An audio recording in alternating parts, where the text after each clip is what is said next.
so much.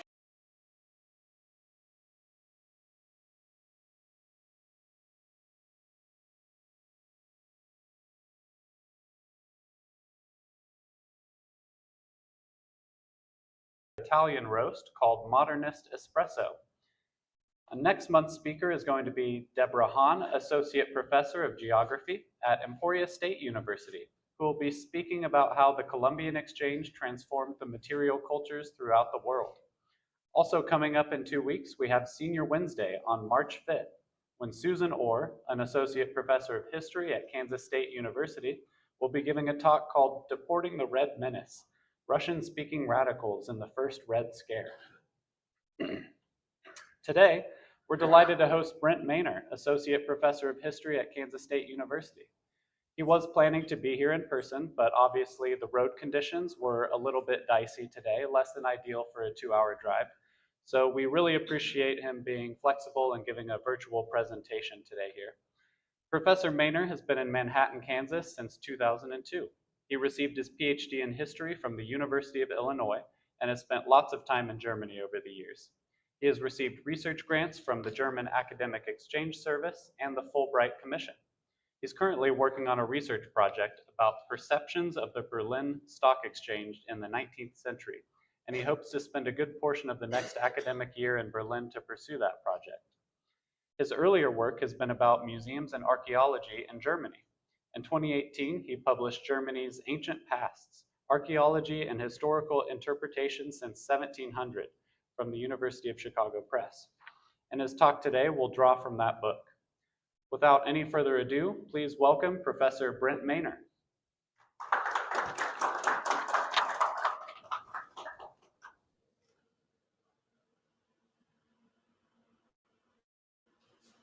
So good morning. Am I all connected? Good. Okay. Good morning. Well, it's my great pleasure to be with you today. And I was kind of nervous to drive across Kansas when it's negative 12 degrees outside. So I'm thankful our video link can bring us together. I'm very thankful to the Museum of World Treasures for the invitation. And I also wanted to say thank you to my friends at the Archaeological State Museum of Bavaria in Munich. And on the first slide there is a picture of Dr. Brigitte Haas-Gebhardt, who is the main curator for early medieval finds there. I worked with them summer before last. I was there for about a month. And that's us holding a wonderful gold clasp from an excavation at Nordendorf, which I'm going to talk about here. An excavation from 1855 that I'm going to talk about today. So a shout out to my friends in Munich, and I'm thankful for them to provide me with lots of material to share with you today. I'd like to talk about how archaeology developed over the course of the 19th century. And I'm going to base my observations on Germany because that's the country I know the best. But many of the themes and the things that I'm going to talk about were also present across Europe and even in the United States. And so we're sort of talking about the way 19th century science develops. And the big storyline is how archaeology goes from being the practice of gentlemen's clubs to becoming a more scientific endeavor. And I'd like to talk about not only sort of how who was excavating changed and how they excavated, but maybe most important for me as a historian, how did the questions that they asked about the artifacts change over time? What were the answers that they were seeking as they became engaged in archaeological excavations? I'd like to talk about a longer period of time, but really zoom in, as my title suggests, on the 1850s, because I think the 1840s and the 1850s are an underappreciated moment in the history of archaeology, often dismissed as amateurish and not professional. But my big claim today is that the 1850s was this moment where we really see this transition happening from archaeology as a curiosity about the landscape to something more scientific and more historical, where old questions became formulated in much more specific ways, and where the excavating and collecting of artifacts set the stage for comparative studies in the second half of the 19th century that delivered all kinds of new information about the early medieval period. Now I'm focusing on Germany, and specifically inside of Germany on the Kingdom of Bavaria. So today the state of Bavaria in southern Germany. And so maybe I encourage you to think about this not only as sort of a German topic, but also a local history or a regional history topic, because that's certainly how the actors I'm going to describe saw their work in the 19th century. So first, a few comments about the earlier period, before the 1840s, 1850s. From the Middle Ages up and through the 1700s, the most common but probably least documented encounter with archaeological material came not in scholarly works or in the activities of scholarly associations, but in the lives of farmers and peasants. Each spring, farmers and laborers turned up burial urns and other prehistoric material when they tilled their fields. And they developed stories to tell about these objects. And there are all kinds of legends. Ones I really kind of appreciate are they would describe axe heads or hammer heads as thunderstones. They think they fell from the sky during violent rainstorms. Or another story claimed that clay vessels from earlier eras had magical powers, and if you save seeds in those pots, the seeds would become more fertile. Would be their odds of sprouting would be better, or could make milk better for making butter. So these kinds of stories about these ancient objects. So as these myths or these stories demonstrate, people were aware of ancient material, but they saw them as something that enchanted the landscape around them. They didn't see them as historical material that might give information about what happened in their area in earlier periods of time. But a really important change started to happen in the 1600s and the 1700s. And this is related to programs by energetic rulers who basically wanted to get more out of their land. So they started doing topography surveys and wanted to know the economic potential and the agricultural potential of their land. They did a lot with road building and canal building to increase commerce. And all of this activity started to bring state officials into contact with ancient material. So if you're digging for roads or for canals, you might happen upon grave mounds and grave sites. And so what's going on here is the state starts to view its territory not as a static possession, but as a natural resource that's to be exploited. And with archaeology, what happens is this historical material also becomes something that can be used, or it's not just a random item in the ground, but it can perhaps be part of this new appreciation for the territory. This gave rise then to a series of studies or texts called historical descriptions, where antiquarians tried to basically create a total history of their region or their area, writing about everything from the kind of crafts and commerce that was practiced there to the way the landscape looked, to also if there were ancient finds, sort of what they were and where they were, and sort of that they then belonged to the landscape. These historical descriptions sought to debunk those rural myths about pots that could make milk fattier for making butter, and started to sort of see them as what they were, ancient objects that they now had questions about. It's also important that in this period, these objects started becoming collected. So they go either into the collections of these private antiquarians, or if a ruler was commissioning the antiquarian's work, maybe those artifacts would go into a royal collection and become part of a royal collection that would later become a museum. So the key idea here is that the policies of enlightened absolutism, that these rulers' engagement with their territory brought about a new appreciation of artifacts, that they were no longer a part of this realm of myth, but now they belong to the landscape in a new way. And this then sets up the period that I really want to talk about, so the 1830s to the 1850s, these middle decades of the 19th century. In these decades, archaeology flourished across German-speaking Europe. People interested in local history began to observe and write about megaliths and grave mounds, Roman mile markers, medieval ruins, all these things from the ancient past that had surrounded them for centuries.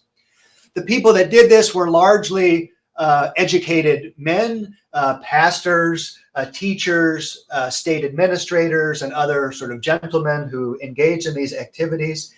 And they created in the 1830s to the 1850s a set of historical associations, or basically clubs, where they would discuss their activities and try to promote the study and the preservation of ancient materials. And they also created collections that their associations sort of where they kept the things that they excavated. So this was kind of like those same ideas from the earlier historical descriptions, but now all this activity was happening on a much wider scale. It involved more people. It was happening in more places. And very important were those associations, that they happened as a communal activity where these gentlemen talked about, they shared this interest in the past, and they wanted to share and promote what they were doing for a wider audience. This activity is often described by historians as a product of the era of Romantic nationalism, the idea being that going back to the philosopher Johann Gottfried von Herder from this time period, that each people or each nation had its own specific culture or spirit, was the word Herder used, and that intellectuals were then going out and they wanted to collect artifacts that could be seen as part of this national culture.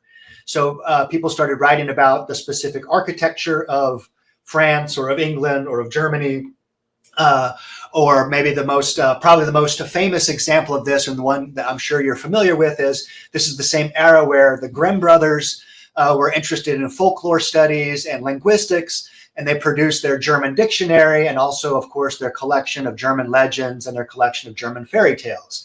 So they're trying to create a canon of national culture and sort of things they think represent this national spirit. Historians also explain all this outburst or this burst of activity as a response to things that were happening around 1800, especially the French Revolution and the Napoleonic Wars.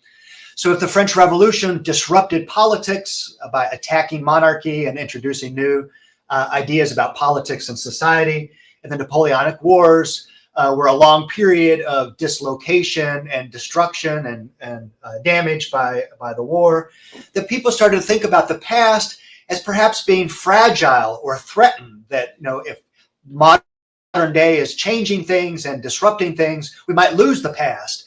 And so all of this archaeology, or this outburst of archaeology, was perhaps a response to this, that people wanted to make sure they preserved the past and reestablish connections to the past because they were afraid of losing it in this time of change. And I think that idea is really important. I think that's part of what's going on here.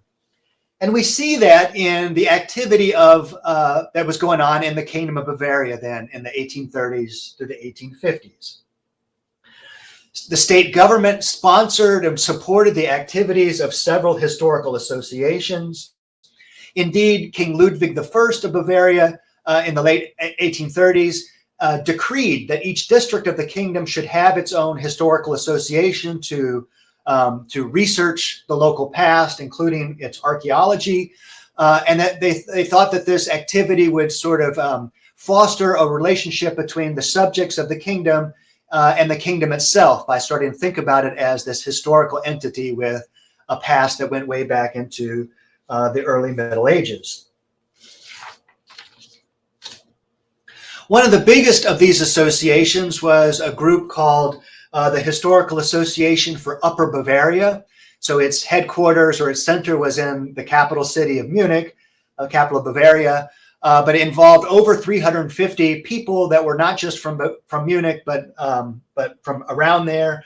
And they pledged in their statutes that they were going to pursue historical material in a, quote, useful and practical way. And what they meant by that was they wanted to preserve it because they saw it as endangered and fragile, but they also wanted to share it with a broader public and for people to become more aware of history. Now, archaeology was a central activity of this historical association. Its members investigated over 150 grave mounds or grave sites between 1839, the year it was founded, and the early 1850s. And they were hoping when they did this, again, they wanted to preserve the past. And most of what they did, though, was basically create inventories. When they would excavate a place, they would make a list of where are these sites, what was in them, how big were they, how were they measured, and these kinds of things. But they didn't venture very many questions, if any questions at all, about who did they think they were excavating, or what era were these objects from, and how could they start to interpret them historically. Instead, it was more of just a catalog of what they found and when they did their activity, but not when they thought the people were actually buried there. And so again, this is very preliminary information. It's just sort of a list of contents as opposed to an interpretation. But all of this then starts to change in the 1830s and the 1850s. And here I'd like to zoom in on the work of an antiquarian by the name of Christoph Seidelmeyer, and I'll switch down to my second slide here. There we go. If you can see that now, Christoph Seidelmeyer.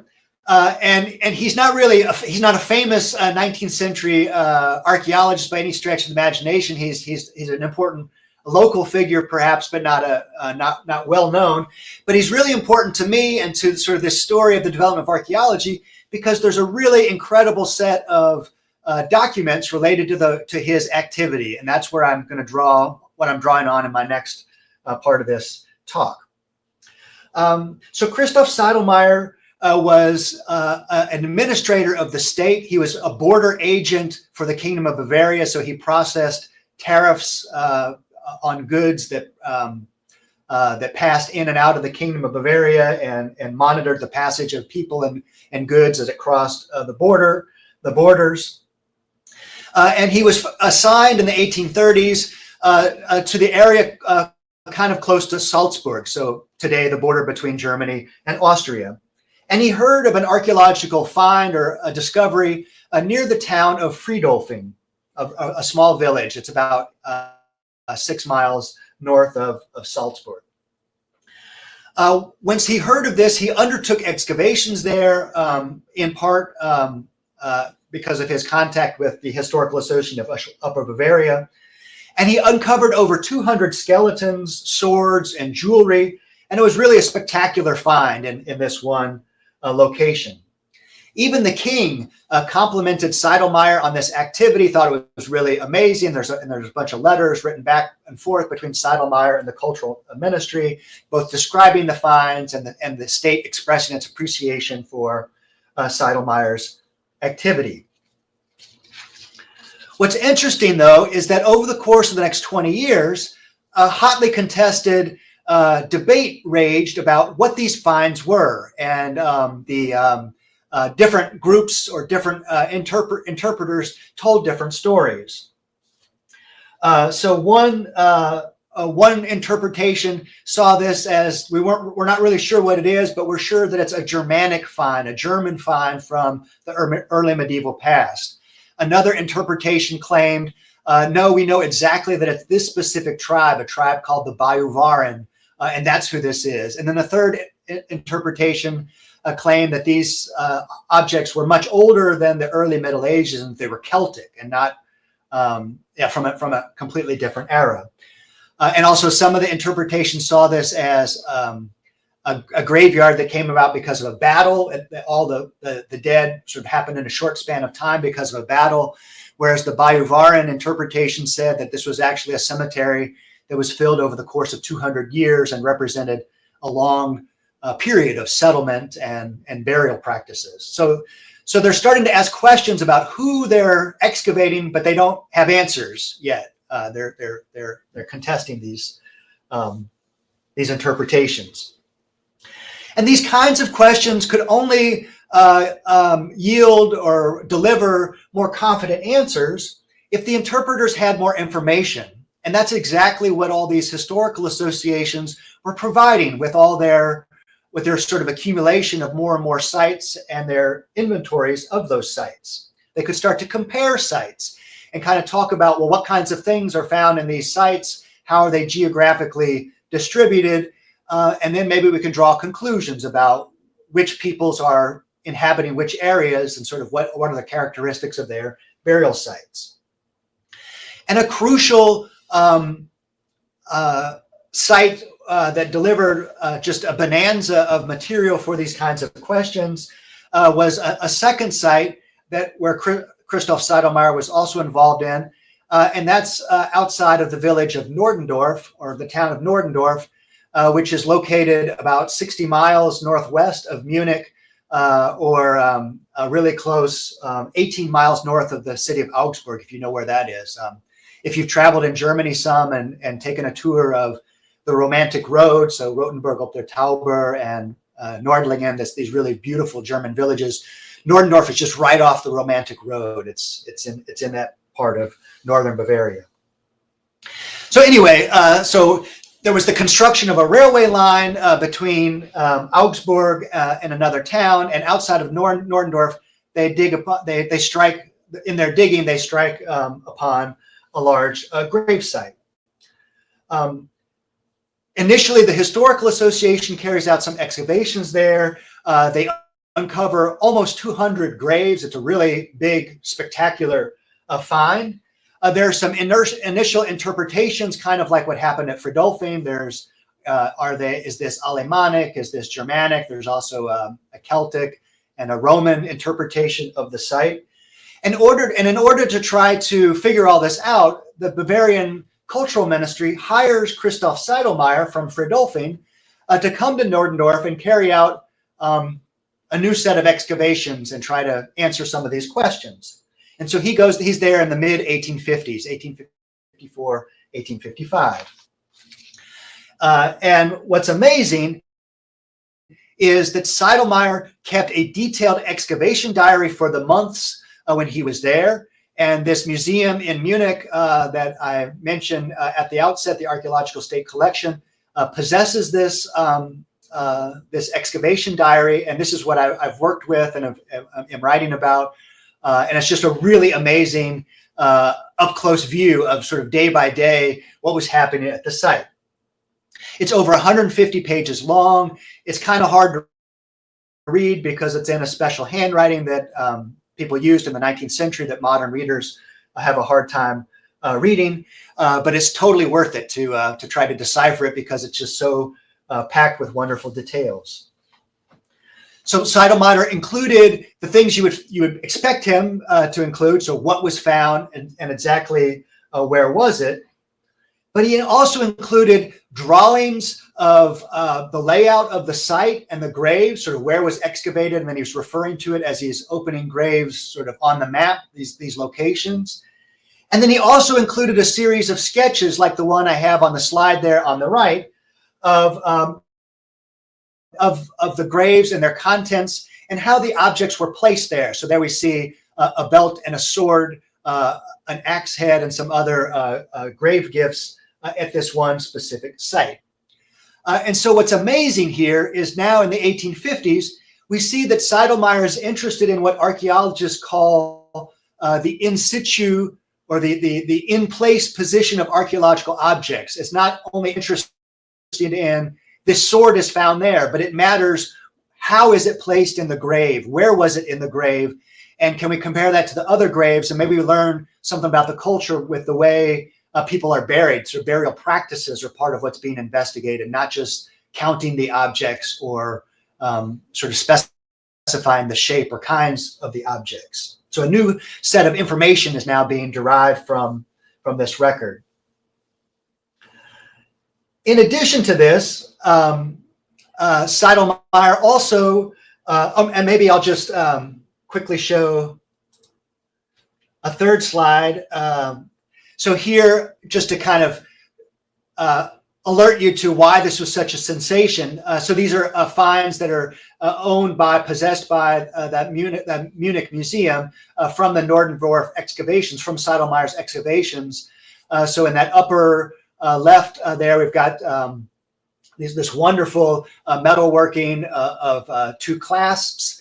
And then the bottom, these glass pearl necklaces. There are several of those of the site that that just show the wonderful craftsmanship of what was found at these sites.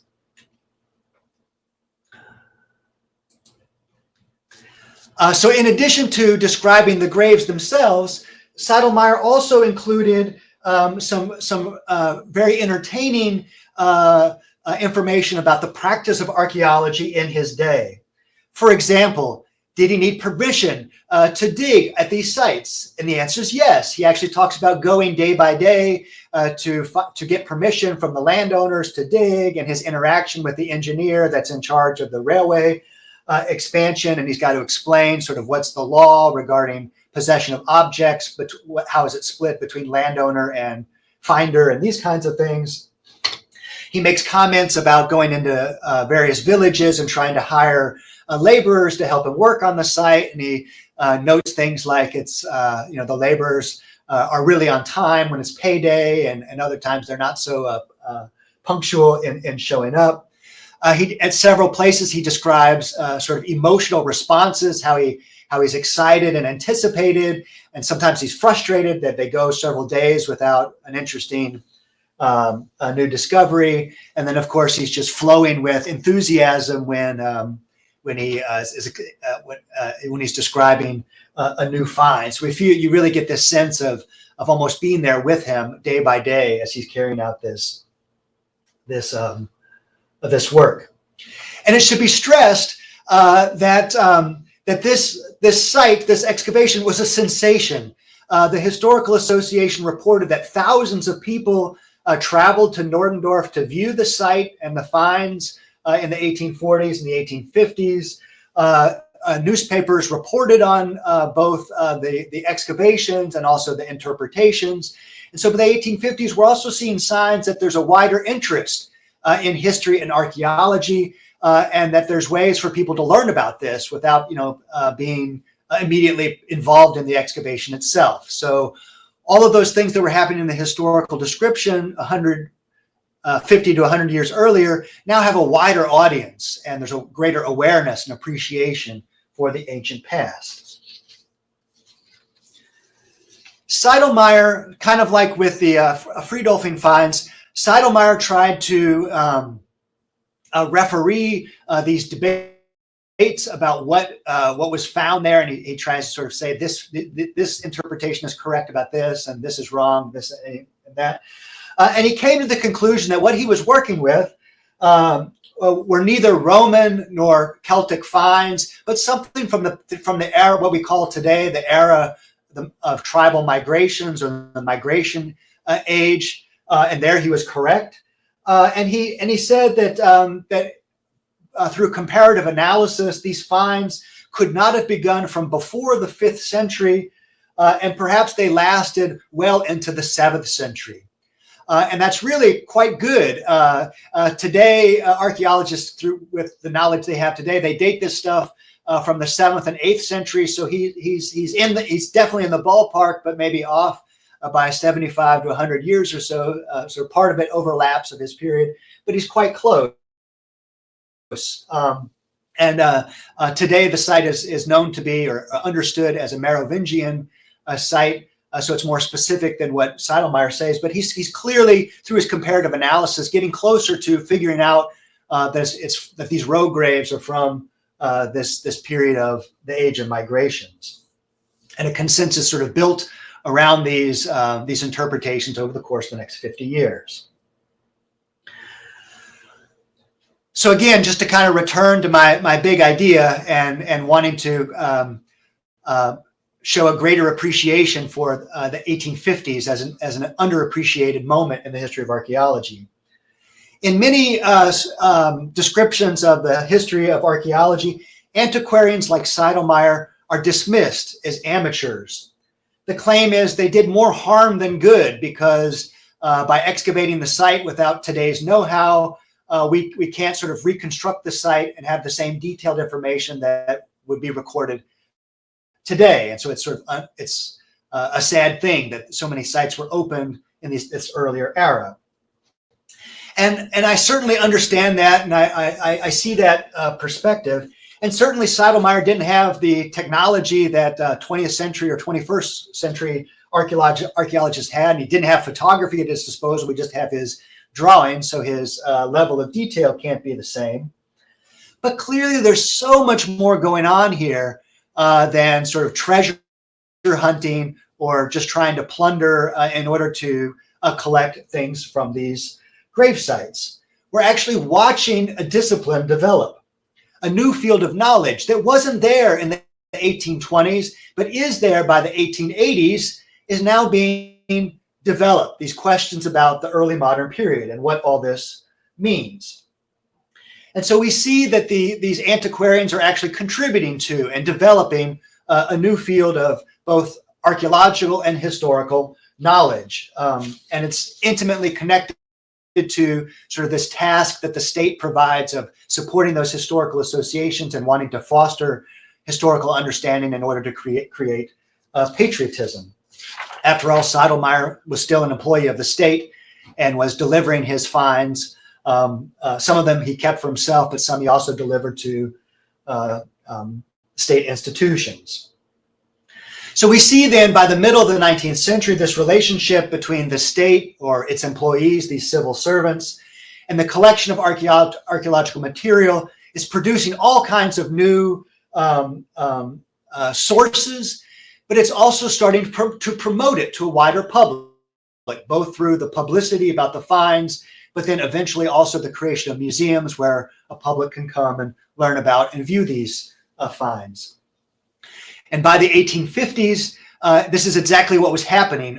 States throughout Central Europe, throughout German-speaking Europe, were creating new institutions called cultural history museums that basically tried to present a chronological narrative of the development of culture for their local region. And they often had the first two rooms would be dedicated to archaeological finds, and then it would move on to maybe the handicrafts of the medieval period, and then industry from the early modern period. And the idea being, kind of showing cultural development through the ages through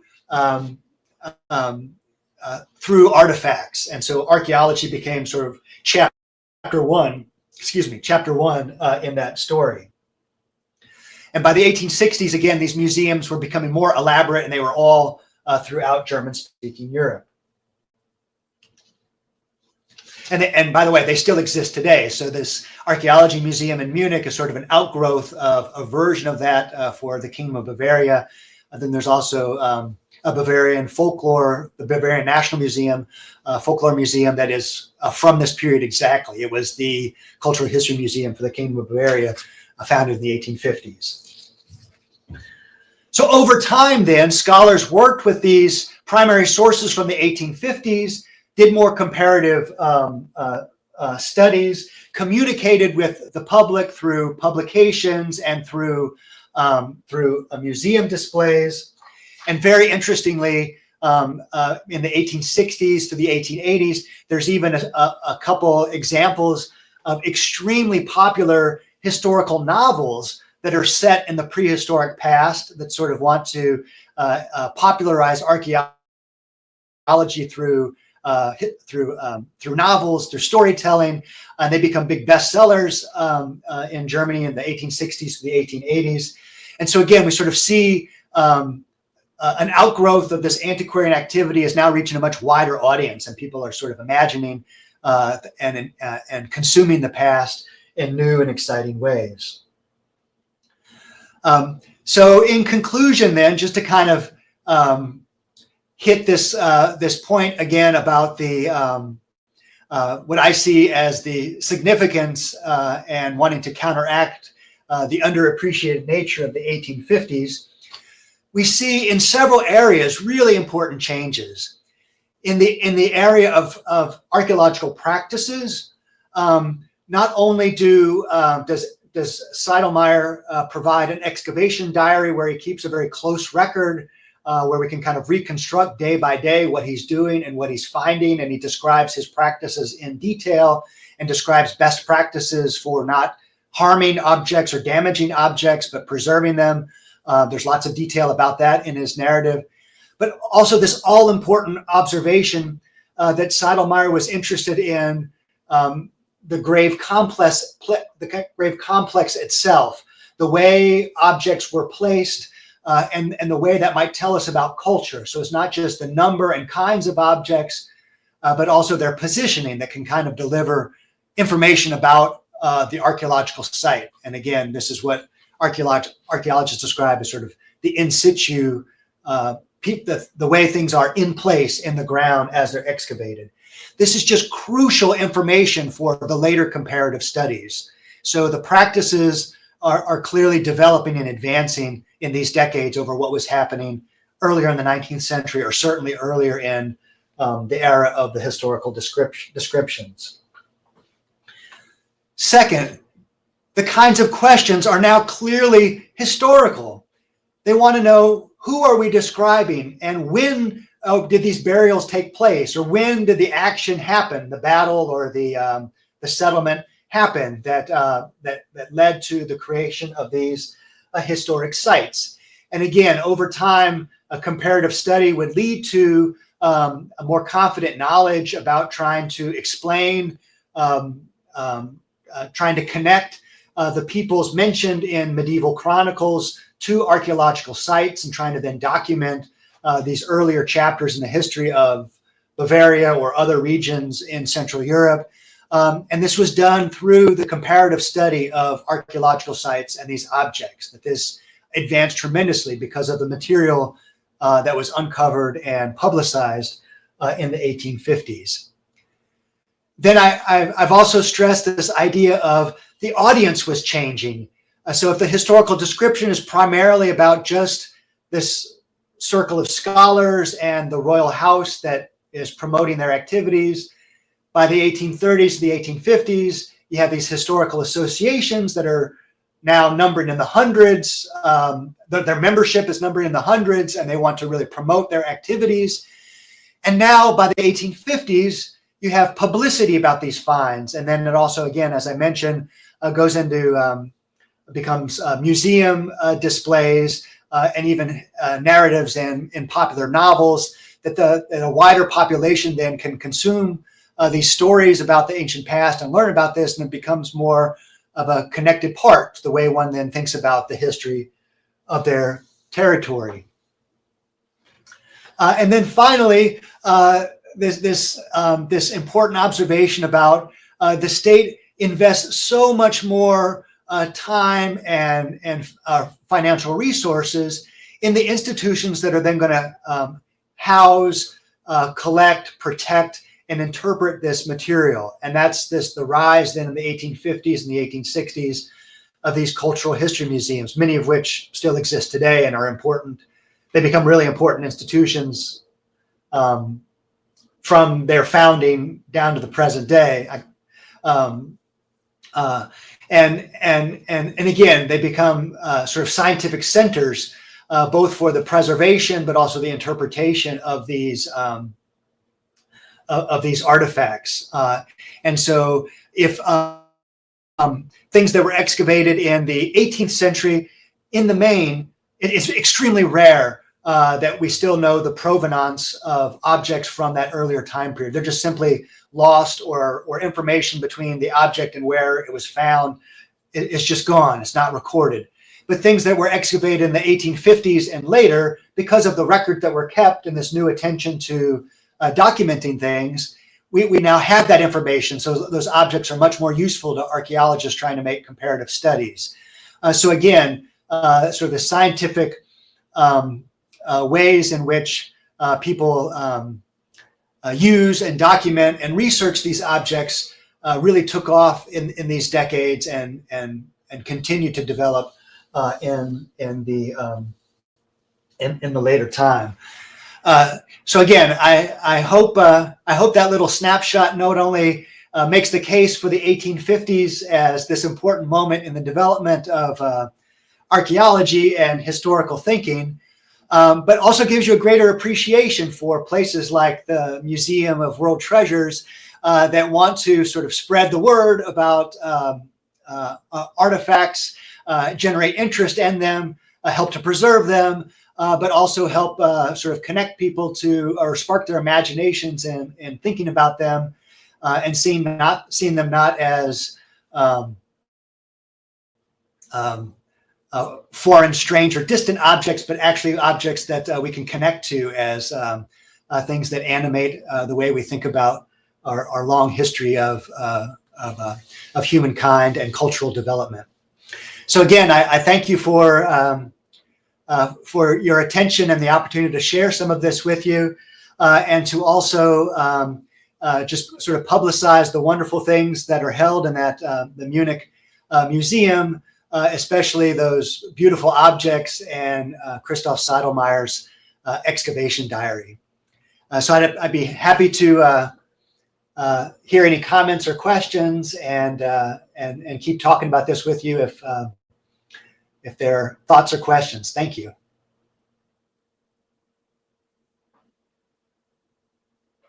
So you can hear through the live stream. Any questions right off the bat from the audience? Yeah. You mentioned that the migration is occurring. So who was migrating? Where were they migrating to, and why? Yeah. So the question was, you mentioned the migration period that those objects were from. Who was migrating at that time? You said the Merovingians, and where were they migrating to?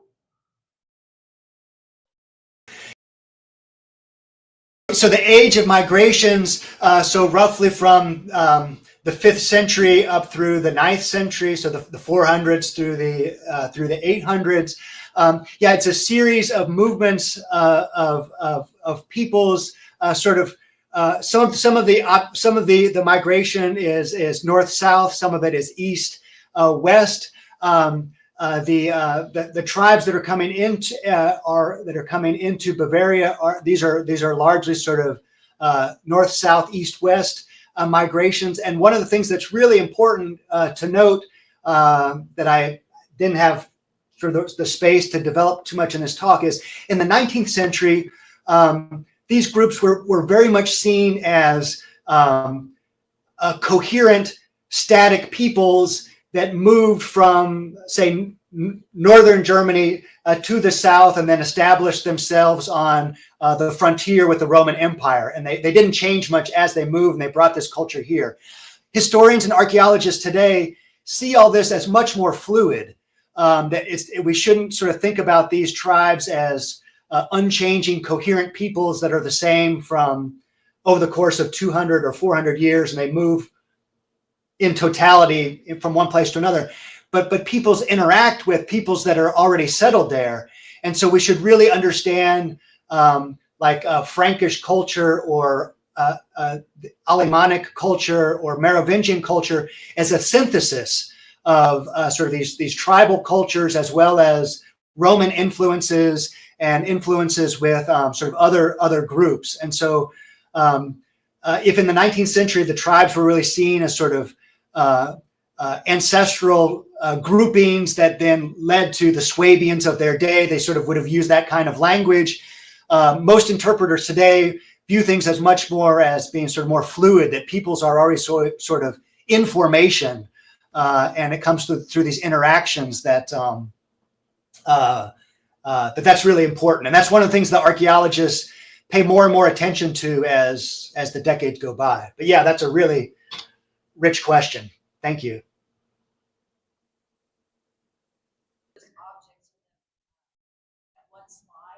Mm-hmm. The question was, what were those objects that were laid out in one of your slides, and what culture were they from? Okay, yeah, so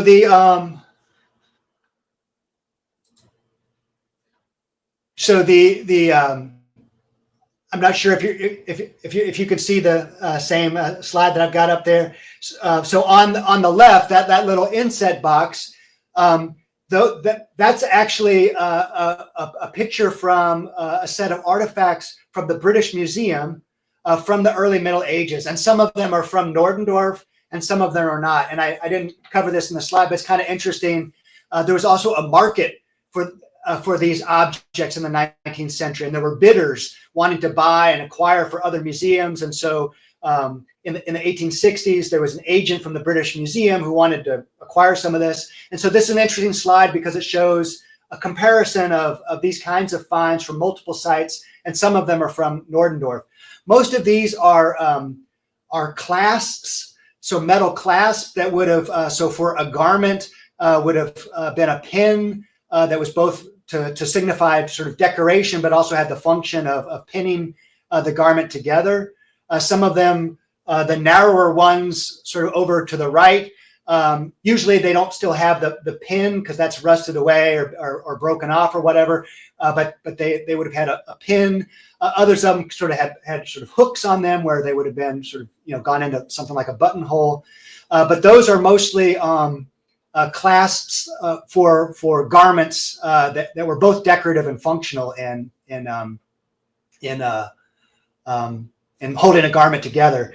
And then on the right, in Sotomayer's sketch of the skeleton, you see a sword there. There's also a helmet to the right. They actually, at the time, did chemical analysis of the metal composition, so they sort of knew what, they had an idea of the compound of what the mixture was.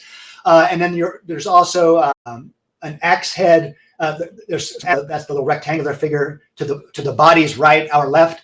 And there's also some coins there scattered across the skeleton. And then the other slide, again, that's kind of a nicer close-up of those kinds of clasps that were in the other image. And then I forget the exact percentage, like 65% of the graves were female graves at Nordendorf. And many of them had various kinds of jewelry, including these glass pearl necklaces. And so that's one of the things Nordendorf is really, really famous for, are these necklaces. And it's interesting, in Sotomayer's diary, he says some of the pieces of the necklace are glass, and other pieces, he says, are carved pieces of coral. And he makes the claim that this shows that these people then had interactions with peoples living on the Baltic Sea, where amber and coral were really prevalent. But today, archaeologists say he got that wrong, that really this is ceramics and glass. It's not coral, but he's right to say the coral was prevalent around the Baltic Sea, but not that Nordendorf had that stuff. So it's also kind of interesting. We can sort of do more with analyzing the finds themselves to know exactly what it is. But yeah, so it's for this period of the early medieval past, a lot of the burial stuff would have been grave goods that were sort of seen as decorating the grave. And so a warrior would have had sword and helmet. People of distinction of a higher social status would have had these decorative clasps to their clothing. Those are the most common finds.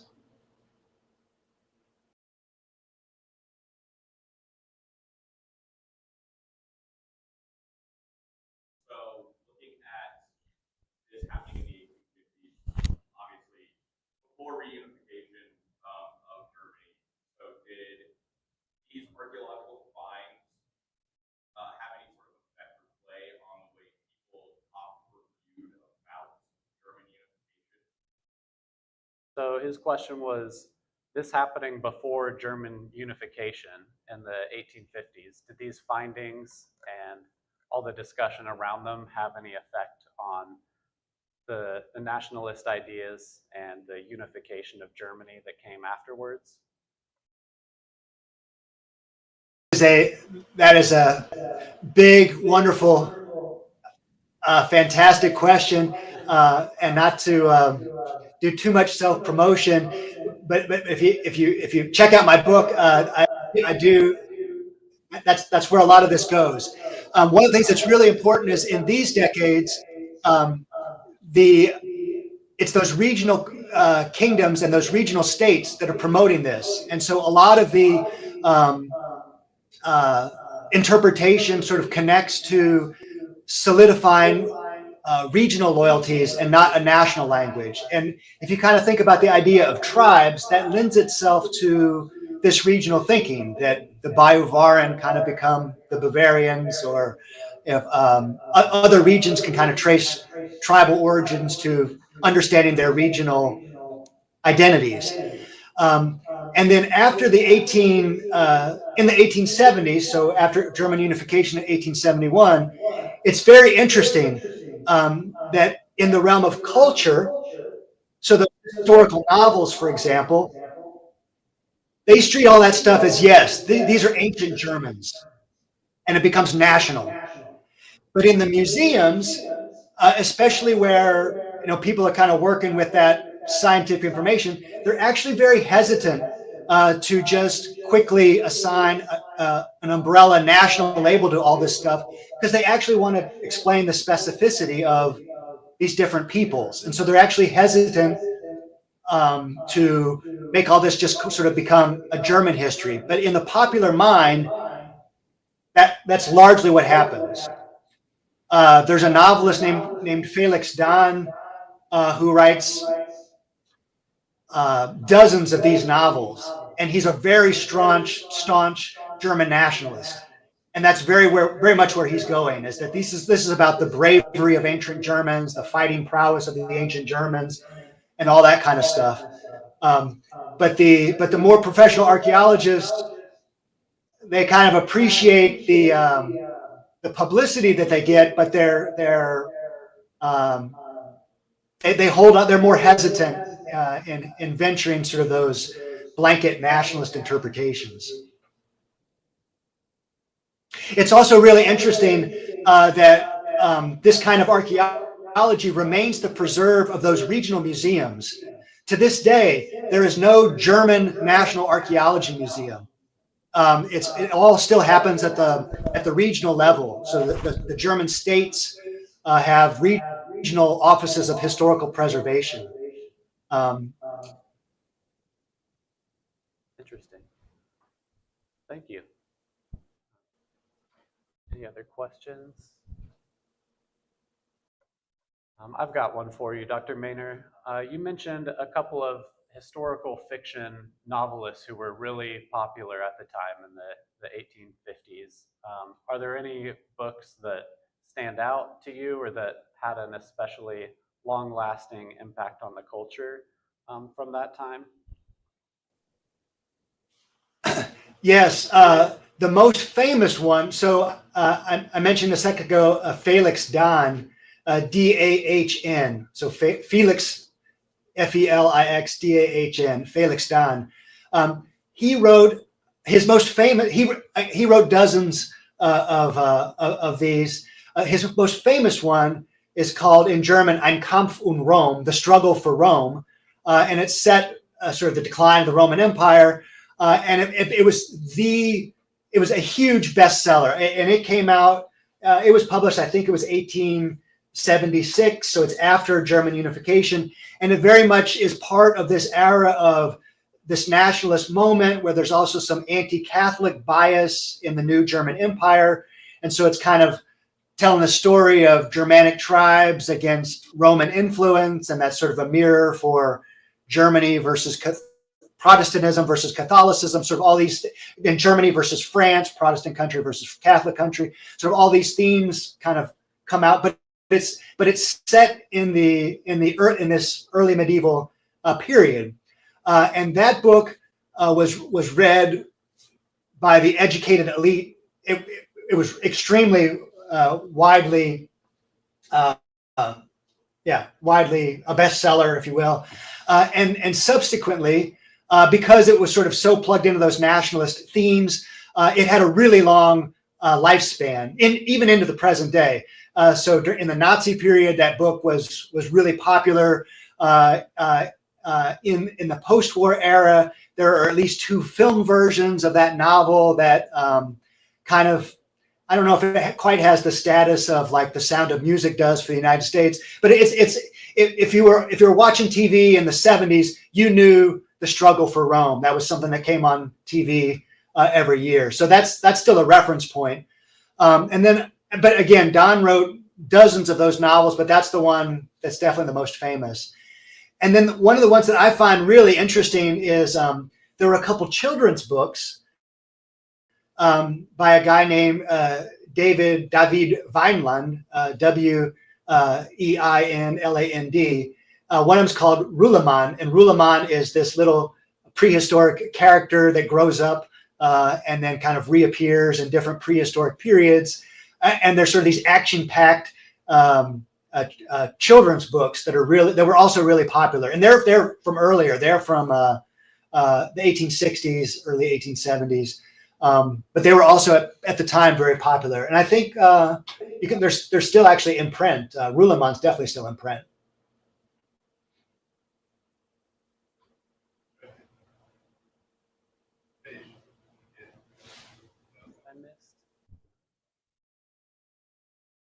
All right. Well, thank you so much for your time, Dr. Maner. I really appreciate you being flexible and being able to do this virtual presentation with us. Everyone give him a round of applause. Thank you. And thank you, everybody, for coming out to the museum on this freezing morning. We really appreciate y'all being here, and thank you to everyone who was watching from home on the live stream as well. We're going to keep live streaming all of these talks, whether they're in person or not. So remember, you can always watch from home if you can't make it. And our next Senior Wednesday is March 5th, and Coffee with the Curator is March 20th. So thank you all, stay warm, and have a great day.